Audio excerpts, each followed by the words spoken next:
Today on the pod, our guest is Reid, the founder of Fitted. Reid has one of the most interesting stories out of anyone I've personally met. He started with nothing, spent every day grinding as a caddy on a golf course to earn a scholarship to Penn State. Then in college, he built a laundry service in his dorm room, scaled it to 18 cities without owning a single washing machine. Then he shocked everybody when he pivoted into something completely different. Reid created a viral AI-powered closet app that's racked up north of 500 million views and got over 600,000 downloads. We released the app a few weeks later, have a video go mega viral, and then we get a couple 100,000 downloads, off the rip. And yeah, it was super exciting. Here's his playbook. Find a creator with 150K followers who has viral potential but isn't expensive yet. Pay them $20 per video just to test content. And once you see traction, bring them on as a co-founder with meaningful equity. Reid's co-founder, Max, went from making outfit videos in class to driving 500 million views for Fitted, all because Reid structured the partnership as crawl, walk, run instead of typical influencer marketing. That was kind of the idea was, all right, let's give them equity, let's give them like percentage of the rev share. And then as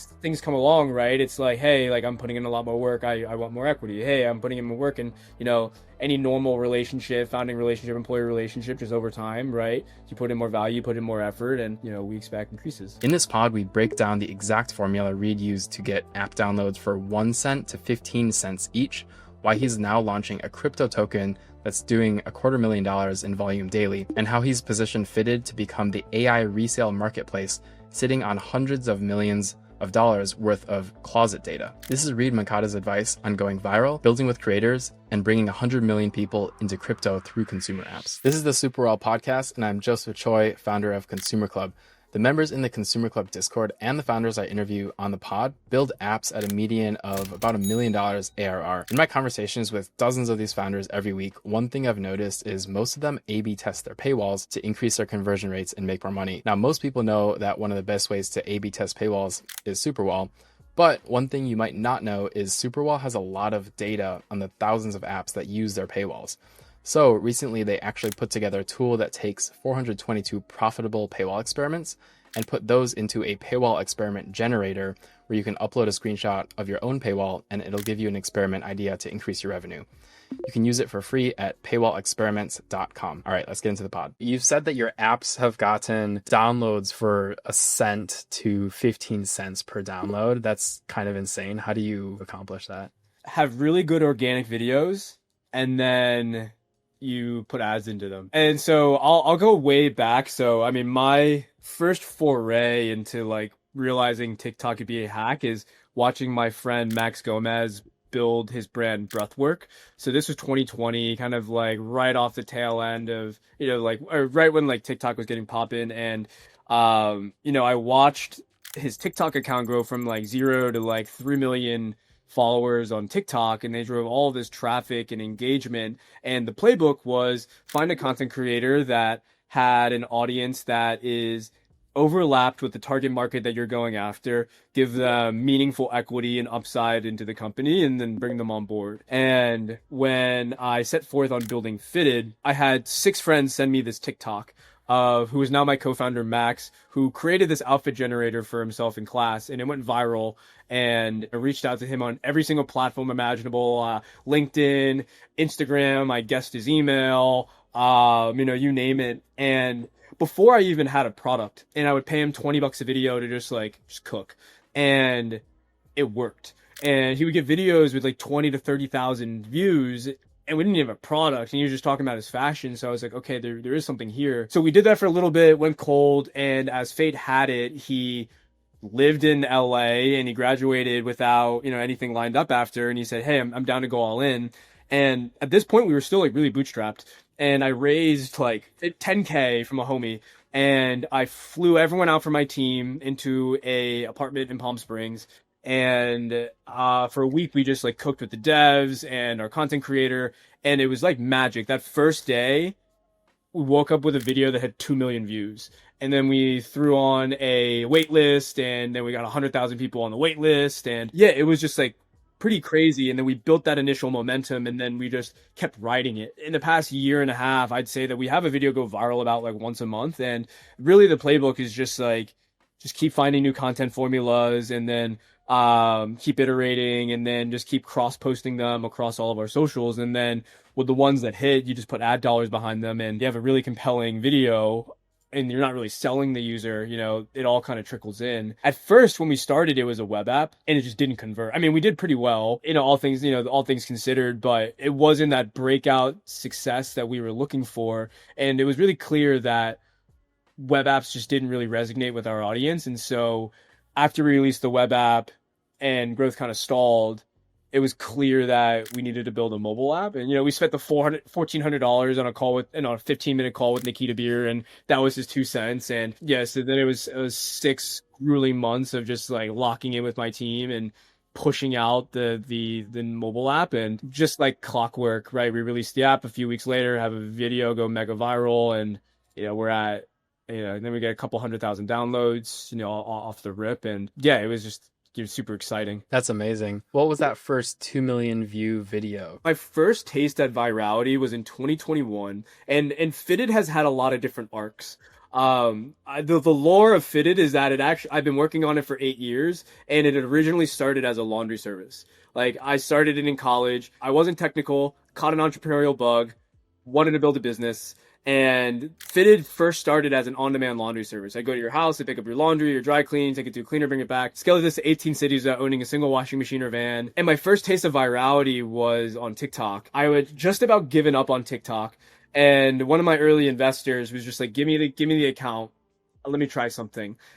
And then he just posted just like the simplest video. It was just like screen recording, backdrop of like our site, and here's like what it does. And it hit 600K like views. I mean, this was like 2020. It wasn't like mega viral, but like that was my first taste of virality. It was insanity because I had like all of these comments, like, all these people that wanted to invest. I had all these like different brands that wanted to come and partner with us. But I mean, I was like a service business. So, it wasn't like really scalable to do influencer or like, I don't know, going viral as like a service-based business. Like most of your audience that finds it is not kind of who you're looking for, right? That was my first taste of virality. Then the video after, like the one that really like hit with Fitted, it was just how to use the app. There was no gimmick. There was no like sauce. It was just like, here's the product. And Max already had an audience, right? He already had like 50, 60,000 followers that were hyper engaged on his fashion, his taste, and this tool that he was building. And so when he actually released something, it wasn't going on deaf ears, right? There was already like a really invigorated audience, and then that's when it really started to catch fire. Was it this video? Yeah. What was the hook here? It's just how to use the Fitted closet. So it's almost like he's promoting the app as if everyone like should already know what Fitted closet is. Would you consider this influencer marketing or UGC? Like, is he tapping into an audience, do you think? Or do you think these videos could go viral on any account? He was just building an audience, and like his audience was just really captivated on his style, his aura, his riz, and like the shit he was building, right? And so they're already kind of like fanboying and like fangirling him, right? And so like when I think about like building like a community or audience, it was all there to start, right? So like, when we launched, we already had kind of like a couple thousand people really excited about to use the product from the get-go. Yeah, that's really interesting. How did you go about the initial partnership? The way I structured it was that I wanted to give him like very meaningful upside. I wanted to give him very meaningful equity. I mean, it was, the way I treat all my relationships is very much so like crawl, walk, run. And so, to start, right, we were just paying him, $20 a video before we started kind of really leaning in deep, because he had the opportunity cost of like working somewhere else, or going to another startup or going to another company or running marketing somewhere. And so we had to make it meaningful for him, right? And it worked out because he built this tool but really didn't have the means to build the full product. He didn't have the full engineering team, but he had the audience. But and so it was kind of like a perfect match at the beginning. I'm curious, like, what's his role now? So he obviously has his own audience and he makes these videos, and it's just kind of like banger after banger. Like, there's so many like multi-million view videos. How many lifetime views have you gotten for the app? Probably over like 500 million. 500 million views. So is that all from him, or do you have other accounts that are posting? Yeah, I mean, we had a few other accounts. I would say like probably like 95% of the distribution was from Max. And then we would be, we would do that on TikTok, we would repost on our main account, and then we would repost it on Instagram Reels as well. Wow, so you got 600,000 downloads from basically one account, plus a couple of other creators and influencers. Yeah. Wow, that's insane. How much revenue is the app done? App has made about 150K from like subscriptions. Our top of funnel is like cracked. Now where I'm at is like the actual app is like not where I want it to be at all. And so like where my attention has been has just been like tech, building the product, making it better, making it stickier, more retentive, more, inherently viral, right? I haven't found product market fit yet. It's clear that there's a market pull, but I haven't found product market fit yet. And so like that's kind of the next journey, right? That's the next, milestone. Yeah, I want to dive into the product as well. But just an interesting thing to note is a lot of people focus on building a product first and then distributing it. But you guys basically distributed nothing at first and just, got an audience, and he was getting an audience. And then you release like the web app version, and then you release the mobile version, and now you're starting to make money. But you completely started with like, what is the market demand? What do people resonate with on content and TikTok? And then you are now getting into, I guess we'll build the product. Yeah. That's interesting. And like in our community, right? Like another thing you asked is kind of like, what is Max's role? Like he so much more than just like, an influencer, right? Like, we brought him on, and it's, we basically needed like a day zero team member that interfaces with the community, sits on the product, right? Because like he has an audience, and they live in his comments. Like they message what they want. They comment what's bad about it. They comment saying like, hey, we should have XYZ features. And so that's kind of how we like weigh like all of our like product roadmap. And so he kind of sits in this like such a unique position where not only is he like the huge megaphone for the company, but he also is, does the temperature checks of kind of what is their audience and community saying, what are they expressing, what do they want. And at the same time, he's like sits in the design meetings with me and makes these key decisions. And, maybe it's not as useful for him to sit in the product and engineering calls, but like it gives him context of like what the hell is actually going on, right? And so, then it gives them a little bit more foundation to, go and be a megaphone about specific things. Yeah, it's a really good reframe of how most people think about marketing as a function in their company. Like a lot of people do influencer marketing. They, partner with tons of UGC creators or, a bunch of influencers or paid ads people. But then those people are not really embedded into the company and like really understand the product. And on the other hand, you guys have like a complete loop where the guy who's doing the distribution is actually in touch with the customers, listening to the comments, talking to people in DMs, and then he's able to give you like probably the best like product feedback because he's like actually the voice of the customer. That's really awesome. Is Breathwork like run similarly where it's like very influencer led? Yeah, it was sort of influenced. Like they just had a core creator that was very into breathwork, and they just kept iterating until they found a playbook that worked for them. And yeah, they just kept doing it, right? And then they just kept going, right? And then there's just like banger after banger after banger. But it is an insane top of funnel. 500 million views and 600,000 downloads just from this basically one or a couple more TikTok accounts. So why are these videos actually going so viral? Yeah, I mean, we get the algorithm. Like our team is, we're chronically online. We're always scrolling, and so I think there's like two buckets. Like what is like trending, and like are there certain metas, or there memes, or there inside jokes that like we can lean in on, that like we could take advantage of. And then there's like more like evergreen content that like I think could hit, right? It comes down to like having like a hook, right? Like my mindset is like everyone on, attention is like so fleeting. So you have like a split second to like hook people in, and then also just like provide value in the form of like showing them a product, right? And for us, it's never about like, hey, download this app, it's gonna blah blah blah. It's like, can you follow along in our journey as we build this product? Some days there's periods where like, it's the algorithm is a little bit more dry than others, but that's why we like kind of diversify across different channels. Right. So once this format went, this is a huge video, 136 million views. Were you able to replicate this again after? Yeah. There's another one right there. Oh yeah, they did it again, 60 million views. So, okay, interesting thing you said was you approach product development with the thought in mind of how is the customer going to first interact with the brand on TikTok, and then you kind of reverse engineer, okay, what product can we make from that? So can you like walk through your thought process and the product itself? So what is fitted? Yeah, so like the product is we make it really easy to digitize your closet, style yourself, resell your clothes, and share it with friends. So like that video that has like 135 million views, like the value prop is there just like we just like make an outfit for you, right? Like an outfit delivered to you daily. Super simple, right? Even that initial video that Max made that like went viral was like I made an outfit generator. Like that just hit, right? And so like all right, there was market demand for that. And so like when we were building the fitted closet, we like, we had the ability to like see everything you had, right? So then, okay, it seems like there's market pull for this, outfit generator. So like, let's have that be the first tool that, yeah, like this, right? Let's have that be the first tool that we build, right? And that hit really hard, right? And, then in a kind of where we're at now is like, we'll tease out different features or things that, we're thinking of building, and we'll see what the engagement is, right? Is like, does resale, if when we start hinting at resale, do people start wanting that? I think about it as like, what are these taglines that like would make people stop scrolling in their feed to like perk up and be like, oh, what is this? Interesting. Do you have any examples of that where you like thought of a new feature and then you put it on TikTok first to test the demand? Yeah, go to Fitted by Sydney. Scroll down. There's one where it's stalking my boyfriend's closet. And so like we just had this feature. It wasn't even on mobile.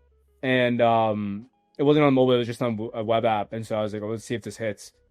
And then it hit. So now it's going to be coming up in our next update. Where did you get this idea? Flex your net worth. That's a really that's just such a smart idea. And like I just love fashion. I'm a huge collector, and I don't know, like I feel like a lot of our generation, like they have like 4 to 5 figures tied up in their closet, and that is like a financial asset.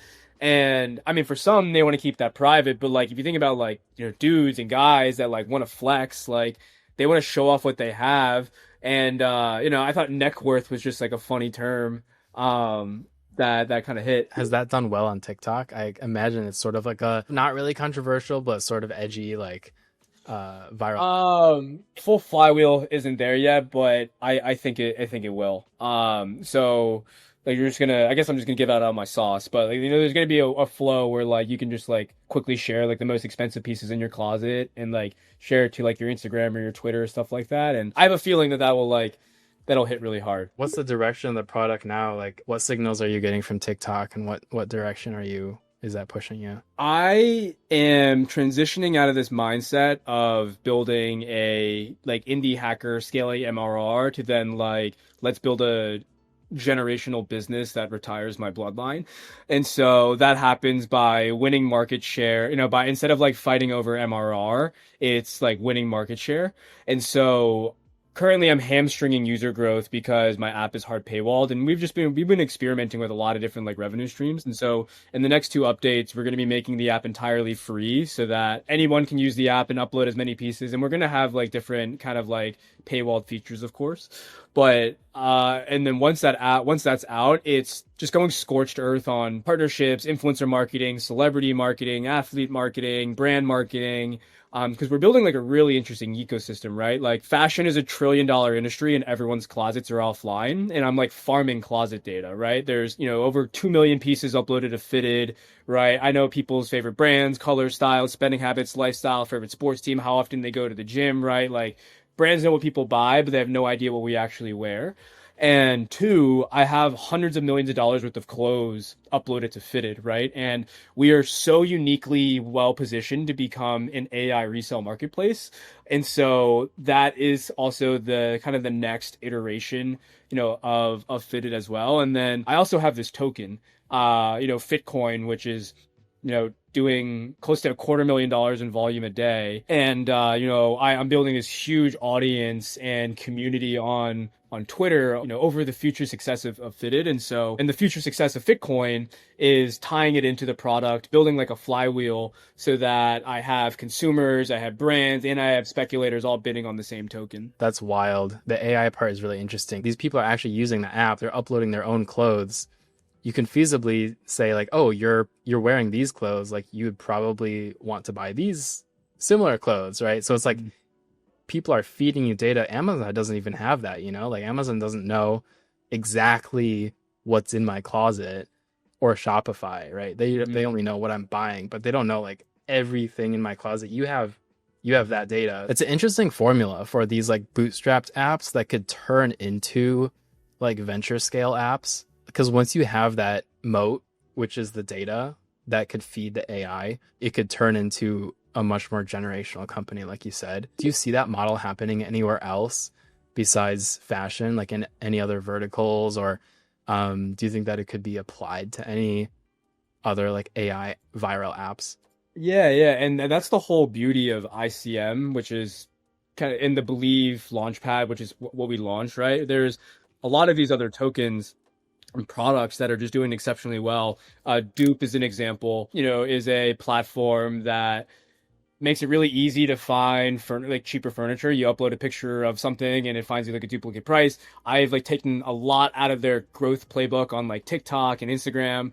And so they've integrated their token natively into their ecosystem where you earn dupe by shopping and you can redeem it for gift cards and stuff like that. And so they're very much so a North Star and how we're looking to integrate. I mean, even too, Web3 aside, like even like Duolingo, right?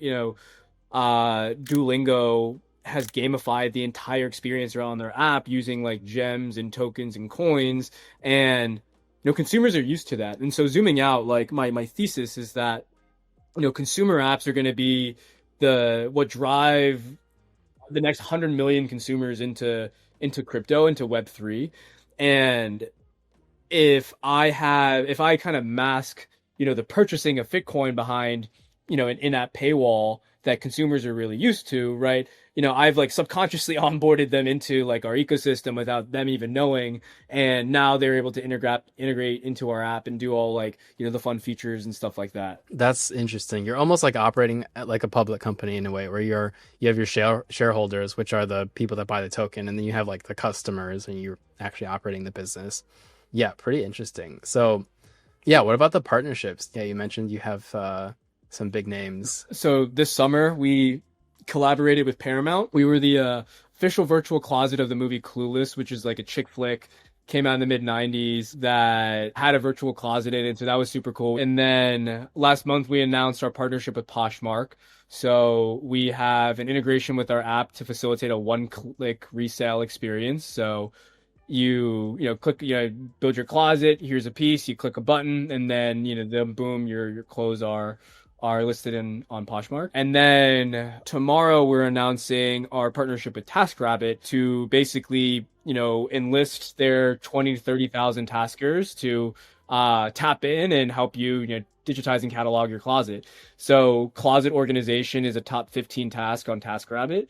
And they don't have a platform to digitize their pieces into, the users' pieces into. And so we're going to be running a fun campaign with TaskRabbit to work with influencers, work with people that just don't have the time to digitize their closet, and you can have someone come to your door and do it for you. That's cool. That's interesting, because like part of the onboarding of your app is you have to scan each item of clothing so that the algorithm can recommend to you the outfits and mix and match and stuff. And that takes a little bit of work, so you can like hire someone to like do the onboarding for you. What do you think about scaling user acquisition from here? I mean, you basically have like built-in audience as your marketing co-founder, and you're doing a bunch of PR. Is there kind of like a mastermind plan? Yeah. I mean, getting it to 1 million users is not hard. Because like I said, we're able to drive down, like we go viral once a month, and I'm able to drive downloads for like really cheap. What's hard is getting the app to a place where I want to spend even more money to keep riding it, right? Like I know my churn is high. I know my app isn't sticky enough. And so to combat that, I'm like rebuilding it and adding more bells and whistles and adding more features so that the app is stickier, the app is more retentive, the app is more shareable, right? So, that's why, on our next few app updates, we're focused in on making it free, right? So then, we're not turning away more users that, get turned off by a paywall. I want to make it even easier to build a closet, right? So, working with TaskRabbit, or we built this tool where it scrapes all of your online receipts and adds it to your closet. There's a tool where you just take a selfie and boom, it adds it to your closet. Quick add, right? So like one of the functions in this calculus is like making it really frictionless to build a closet. So that's one of the things that we're like really focused on solving for. Like I said, delivering on that value of like making really good outfit recommendations, right? And so having more AI tools, talk to your closet, weather integrations, widgets, stuff like that. My superpower is like I'm 1 degree of separation away from like anybody in the world, and I can go and get any celebrity that we go and need to, but like we're not ready for it, right? We're not ready for Kim Kardashian to post us. I'm not ready for Drake to post us yet, but the time is gonna come, right? And so when it does, I want to make sure that the app is in its most dialed spot ever, and then we'll be able to execute on it. Yeah, because then current it's clear that we'll have these moments. We'll go viral. We'll have a huge step increase in like our MRR, and then it'll start trickling down. We'll go viral, and so like I want my chart to just be like consistent up and to the right.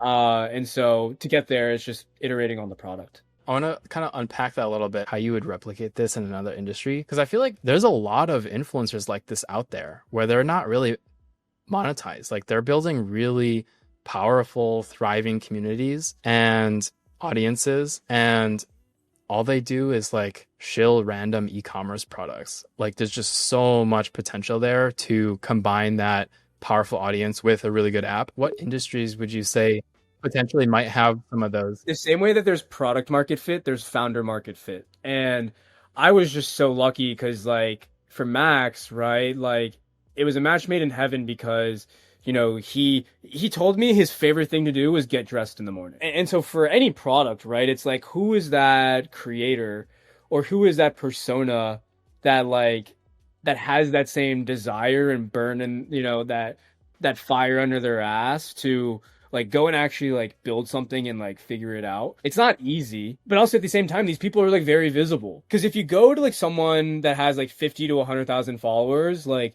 they know that they're an influencer. They know, give or take, their worth. They know that they have a little bit more leverage going into it. There's also this like kind of bucket of creator that's like between 1,000 to like call it like 50,000 that might not be like a quote unquote influencer, but they're good at making content, they're good at getting views, and they're building, engagement, right? So like there's the spectrum of kind of creator slash influencer. So like finding that like sweet spot of creator where they're not going to like be really expensive. They're not going to like want to expect like huge payouts or expect like crazy amounts of equity, right? Then it's like a crawl, walk, run approach. Could we walk through each of those 3 phases? So in the crawl stage, what type of partnership are you trying to create with that? Yeah, so for us with Max, I reached out to him and then we just made like a sub account under Fitted called Fitted by Max, and we just had him like post like $20 a video. That was like the first phase, and then we just started recognizing like, oh, okay, like this is like starting to work, right? Like even if we didn't have a product, like this is starting to work. And in the beginning it was like kind of like non-committal, and then when I found out he lived in LA, and I found out that he had a lot more bandwidth to lean in, it was like, okay, like how do we give you more meaningful upside, right? Tying the success of the company, right, to your effort, tying the success of, tying revenue to this, right? So that was kind of the idea was, all right, let's give them equity, let's give them like percentage of the rev share. And then as things come along, right, it's like, hey, like I'm putting in a lot more work, I want more equity. Hey, I'm putting in more work, and that comes over time, right? Like I feel like it's just any normal relationship, founding relationship, employee relationship, just over time, right? You put in more value, put in more effort, and we expect increases. At what point did you decide to start to give equity? Like were there any metrics or any milestones that you kind of made that transition? I think we were pretty eager in the beginning because it was like vested, and then basically like the rev share was just like a percentage of any of the revenue generated on the app. And so like that incentivized him to just go viral more. Yeah, rev share seems like a pretty low risk way to start out compared to equity. Do you think that you could scale to more creators? 100%. I mean, that's like such a huge part of our flywheel because fashion is like super social, right? And it's not creators. It's like, I want the most interesting people in the world having closets unfitted, right? I want the A-listers, I want the athletes, I want the influencers. I mean, there's a lot of different angles to like building closets, right? So like, there's this tool, and then to like get the higher level people working with celebrity stylists, and then building like an ecosystem of stylists. And so like, because I think that's going to be one of the most important flywheels is people like sharing their closet, like, and flexing their closet. Like influencers, like it's not the main, but it will be like a very important piece of the flywheel. Do you feel like there's another industry that has like under monetized influencers or creators? Do you feel like there's other niches that you feel like people could find Yeah, I mean, if you're I looking feel like for an app idea? yeah, there's like so many app ideas. And like I can't even like I feel like there is an app for every creator, right? There's probably an app for every single creator out there. I don't know what it is, right? Like obviously if there's like, a travel creator is gonna like do very well with a travel app. So I think that there's like, and there may be like a studio model where like you can just like find these creators that are good at going viral, and then you just build an app around them. Like you let them decide kind of what that direction is. But because I think that answer is like so open ended, because like I feel like every creator could have an app that hits. It's just like, what is that app? I don't know, but it's all about like what resonates with their audience the most. Yeah, that makes sense. Is there anything else that you feel like is interesting about the app or the company? Anything else you wanted to like dive into? I feel like I went into like all of the lore. Yeah, I mean, I like to think I've solved the distribution, but the core product is not where I want it to be yet. And so I'm excited to basically just like wake up, push the rock up a hill, and just make it super refined, super performative, and find product market fit, because I'm like almost there. I'm just not there quite yet. But no, it's just been fun to just make a whole lot of noise on social media. Like, it's like it's the most like thrilling drug ever. Like, it's just the most like the dopamine from having something hit on the timeline, or having like your mentions blowing up. Like that's like crack to me. Well, thanks so much. This was like sauce. This was really good. No, dude, thank you for having me. I think the community you're building is like second to none. And so always happy to support kind of everything that you're building. And hopefully I've gotten so much sauce and so much like knowledge from just like the community that you've built. So always here to kind of give back in any way, shape, or form. Cool. Thanks. Thank you, Joseph. So yeah, something you might not know, most of the founders I cover on this podcast are hanging out right now in the Consumer Club Discord, sharing with each other what's working now for consumer apps. So you can apply to join Consumer Club if that sounds interesting to you. And this is the Superwell podcast. Of course, you got to check out superwell.com. We have more videos on the channel. So dig into those to learn from app founders who are willing to share super tactical stuff about app growth.